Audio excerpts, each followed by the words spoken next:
Welcome in. We are the Bourbon Brothers, and this is the Liquid Courage Show. We are in the home stretch of season 1, and things are cold outside and heating up on Sons of Anarchy. So, Ken, I am especially excited to get into tonight's episode. So am I. This is such a good one to review. I've been looking forward to it all week, so let's get into it. And I do want to welcome in my co-host officially, once again, broadcasting deep down in the basement at Heinz Field. Ken, how are you tonight? Doing well. Yeah, deep here in the basement of Heinz Field, Pittsburgh, PA. So I'm ready to knock it out of the park here. Excellent. And we have another first. So last week was our first non-bourbon tasting. Mm-hmm. We did a review of Bernheim Original Wheat Whiskey. And this week is our first full-proof bourbon tasting. Yes, it is. So let's jump in. If you are new to the show, the format is simple. First, we're going to kick things off with a tasting and discussion of a spirit. It's usually a bourbon. Tonight is a full-proof bourbon. And we will continue to enjoy said spirit, hopefully within moderation, throughout the remainder of the show. As for the remainder of the show, we're going to focus on a specific episode of a favorite television series where we will start with the pilot and we'll work our way through episode by episode all the way through to the series finale. Tonight, we will be discussing Season 1, Episode 12 of Kurt Sutter's Sons of Anarchy, titled The Sleep of Babies. For those of you that are watching the show on YouTube, I want to let you know that we published the show in 3 parts. You are currently watching Part 1, which is a perfect place to start, and it will cover the bourbon tasting, and then Parts 2 and 3 will be the discussion of the episode. So once again, please like and subscribe, and be sure to click that little bell in the upper right-hand corner so you don't miss a single show.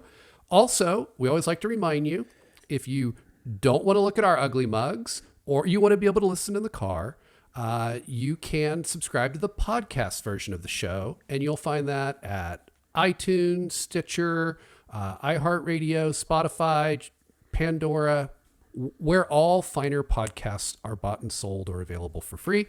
And we do want to hear from you. Send us your praise, your questions, your hate comms. Let us know how we're doing, what you like, what you dislike, what you'd like to see more of.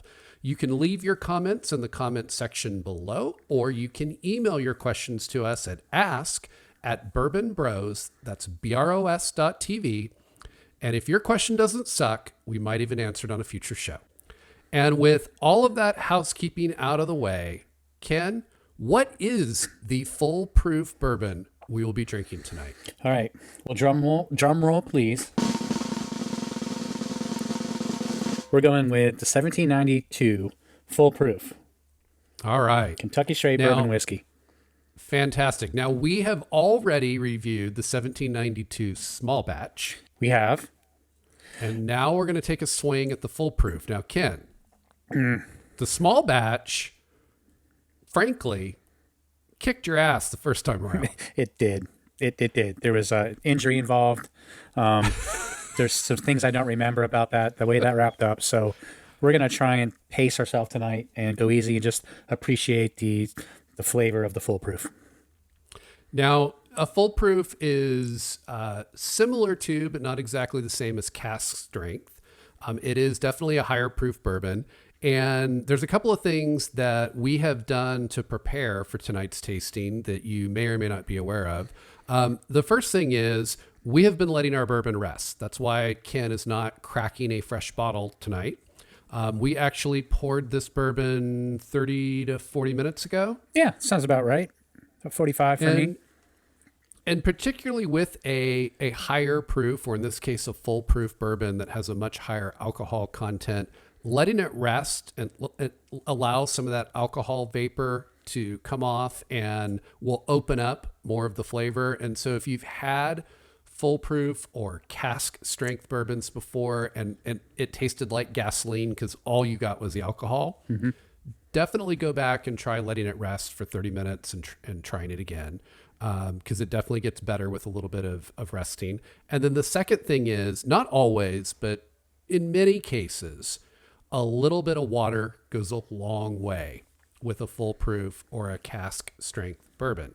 It's one of the reasons I like them is I do prefer my bourbon on ice, and I can add an ice cube and it doesn't taste watered down. So we are doing that tonight as well. We've each added a little bit of ice to this bourbon. And so that combination of a little bit of water, which it's not just about diluting the bourbon. There's a chemical reaction when you add water to bourbon that can bring out the flavor profile, as well as the resting. So those two things combined should make this optimize for our tasting experience tonight.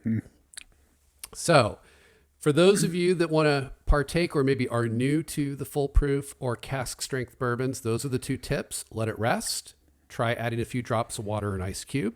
We're going to let ours chill for just a second because we just added the ice, and I'll give you just kind of the download of the basic details here. So once again, it is a 1792 full proof bourbon. Price is about $47. I don't know what you paid for it in PA, Ken. Yeah, that's very close. Okay. Classification is a straight bourbon. It does come out of, the company is Sazerac, but it comes out of the Barton 1792 distillery. Sazerac also owns Buffalo Trace, and there tends to be a lot of comparison between 1792 and Buffalo Trace Distillery, but I think they're 16 miles apart and do operate independently. So although it falls under the same parent company, Barton's kind of doing their own thing. Release date's ongoing, 125 proof. Pretty strong. Pretty strong. No age statement, but I did go find the original press release when 1792 Distillery released this full proof bourbon, and it stated 8.5 years. So as long as that hasn't changed, that should be the case here. And the mash bill is undisclosed, but is rumored to be around 75% corn, 15% rye, and 10% malted barley. So they're using rye instead of wheat, but it does have that higher corn mash. It's a little sweeter, most likely. Should be a little sweeter, though the rye will add some spice. Okay. And then I'll just give you the quick summary, and then we can get into the tasting. So this is right from the 1792 website. This is marketing right here. This is marketing. This is the flowery marketing speak that we get directly from the website. But we'll get a sense of how they think of it, and then we'll see if we agree. Yeah, lay it on me. I'm ready. Bourbon insiders have long acknowledged that full proof bourbon has a distinguished and rich flavor. This bourbon underwent a distinct filtering process, foregoing the typical chill filtration and passing only through a plate and frame filter. This allowed the bourbon to maintain a robust proof for bottling, as well as a full, rich, and bold flavor.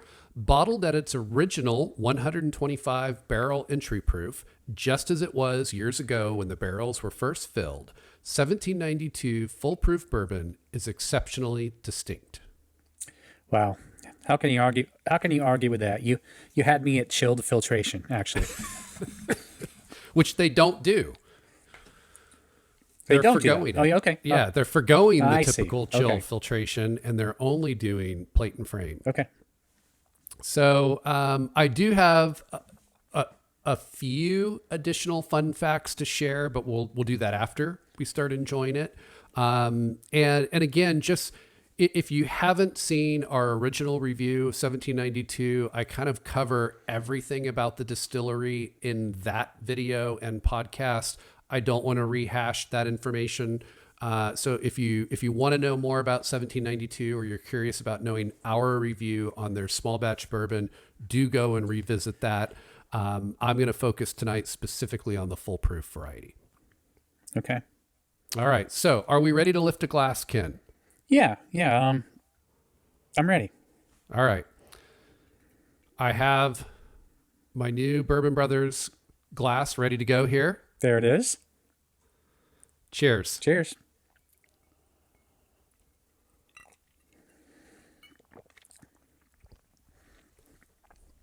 Wow, that has more of everything. It's bolder. I'm just curious. The heat kind of comes up midway through the taste. Mm-hmm. You don't get it initially. Right. But here's my question. When the heat came, could you feel it go all the way up and into your nose? I did. That's exactly what happened. I was going to mention that. Yes, that you just feel the burn go all the way up. Yep. And then it dissipates fairly quickly, and you get all of that flavor on the back end. Oh, yeah. That is pretty good. It's strong. So what's interesting is it's strong, but I'm even thinking back to when we did the review of the Elijah Craig small batch, not a full proof or cast strength, just their standard small batch. We weren't huge fans of it, and it had a burn to it. Mm-hmm. And we talked about it burns clean. Mm-hmm. This burns clean in a really nice way. Yeah. And it reminds me of one of my favorite cask strength bourbons. It's always kind of been my go-to is Booker's. Yeah. This is very smooth, even though it's a full proof. And so I can sense where this could be dangerous at volume. oh yes.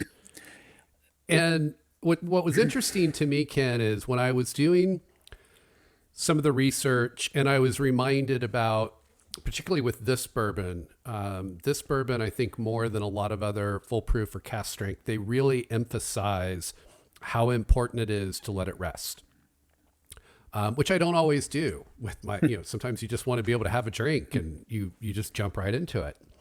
But knowing that it was stressed in a lot of different reviews that I read and articles on this, I did go down and I did a little experiment where I set up a glass and had it right out of the bottle and then let it rest, came back, tried it again, and then I added a little water and tried it a third time. And that is why my recommendation was that we did what we did tonight, because letting it rest and adding a little bit of water definitely was better. Was it? What was different about it? It's much smoother. It lessens the burn, and yet you actually can get more of the flavor profile. I found that before adding a little bit of water, all you get is that burn. And you lose a lot of the flavor. Okay. And so initially I couldn't even get some of the smoke or the spice. It was just that heavy gasoline style burn. Right. That's kind of what the Elijah Craig felt like to me at first, was that gasoline. Yes. And I didn't think it would need it because it was only a small batch bourbon, but I'd be curious to return to the Elijah Craig and see what would happen if we let it rest a little. Good. We could try that.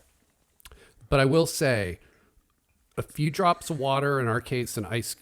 I'm doing a large ice cube that melts slowly, and I added it after it rested for about 40 minutes.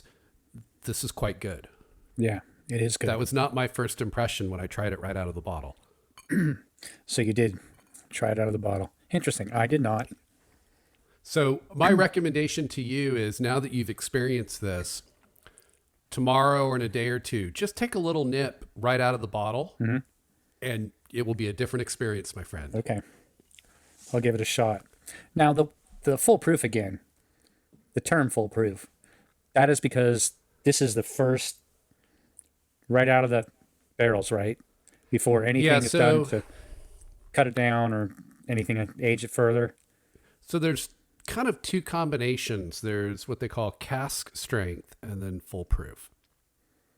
Booker's, for instance, is cask strength. And that's after it ages, whatever it comes out of the barrel.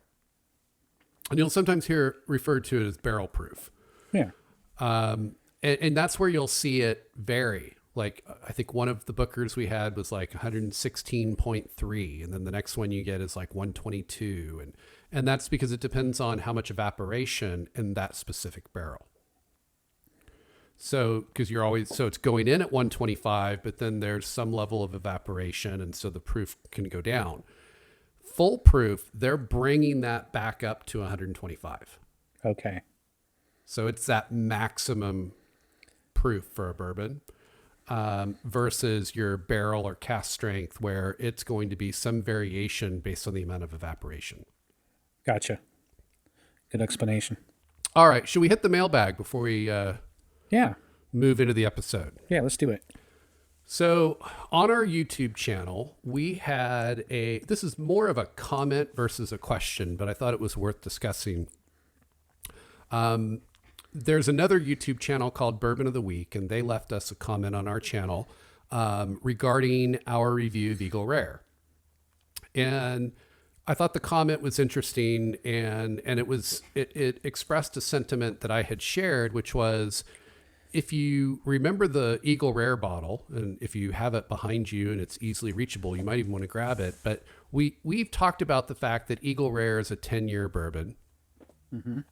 Yeah. And we even put it up against the Russells, and we've talked about the Russells 10-year. And if you look at the Russells, that 10-year age statement's pretty prominent. Yeah. But you can't hardly find it on the Eagle Rare bottle. And so that was kind of what Bourbon of the Week referenced, is they said the fact that they don't broadcast the 10-year on the bottle is wild to me. With how crazy everyone goes over age, it should be all over it. Love me some Eagle Rare. Cheers. Yeah, that's a good point, because that's what I look at. How old is this? Can I 10, Absolutely. 15, 20? Well, the older, the Yep. more expensive. What can you afford? And Eagle Rare also has, I think, a 17-year, and that's very prominent. And so I did a little bit of digging, and I'd actually shared this with Bourbon of the Week, but I thought some of our other viewers and listeners would benefit from it. So generally, when you see a brand make an age statement less prominent on the bottle, it's generally an indication that they plan to change or drop the age statement. So they don't want to have to commit to doing that always and lose It branding. means that they're likely it's no longer going to be a 10-year. Okay. bourbon. So they want flexibility to change in the Yeah, future. so it reminds me of like when Datsun went to Nissan, right? And Datsun was very big and prominent, and they made Nissan very small, and then they swapped it, and Nissan was very big and Datsun was very small, and then they dropped Datsun altogether. That's going the way fact back. that- That's going yeah. way back.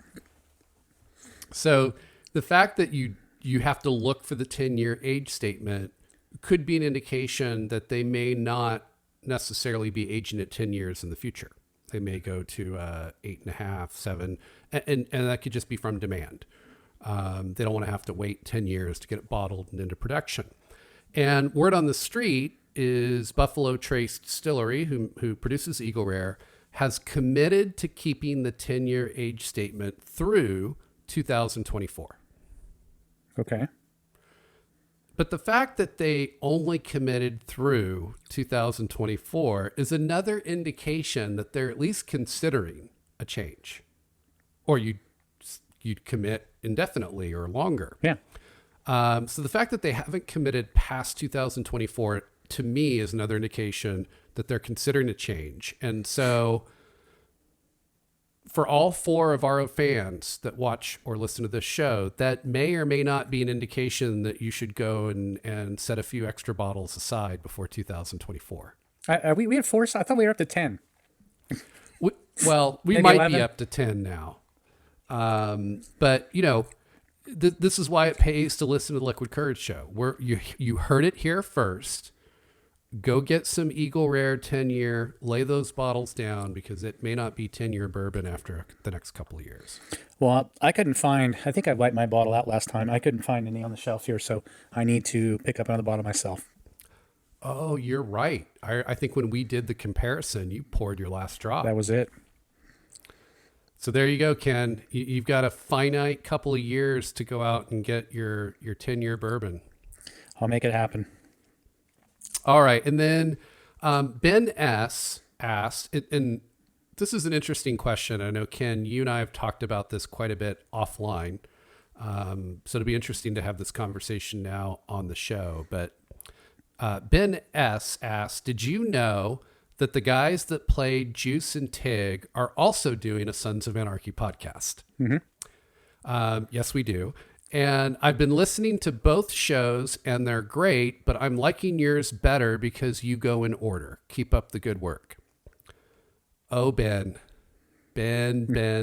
Flattery will get you everywhere, my friend.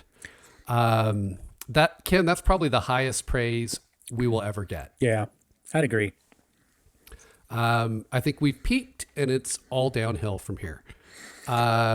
But in all seriousness, Ben's referring to the Theory podcast by Theo Rossi, who played Juice, Ortiz on the show, and Kim Coates, who played Tig Traeger. And their podcast is unbelievable. If you haven't checked it out, it is an absolute must. It is. And the fact that we're even being mentioned in the same sentence as them is an honor that we're frankly not worthy of. And look, we're never going to be able to compete with what they're able to bring to the show. They lived it, they created it, they're stars of the show. And as I've said before, we have no experience or discernible talent. So they definitely have an edge on us. However, they're providing you the perspective of what it was like to create it. And I find that fascinating, and I enjoy watching the show myself. But we're providing the fan perspective, and that's different. And so we're not ever going to be able to compete with them. We're not trying to be them, and we're frankly doing a different show. But we think that if you're a fan of Sons of Anarchy, you should watch and listen to both. Because it's two different perspectives. And we do go in order. We are literally going episode by episode through the entire series. Most definitely. Can you imagine what it must be like to have lived through that experience? I mean, they bring a lot to the table. Whenever I watch their show, it's just amazing. And the things you learn about what was going on and decisions that were being made. And I watched one episode where Kim Coates shared how he got hired to do Sons of Anarchy.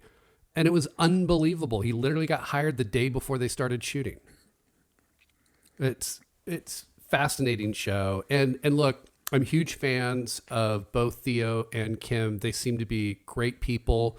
Theo has been, I don't even know if he knows who the hell we are, but he's retweeted a few of our tweets and been especially kind to us.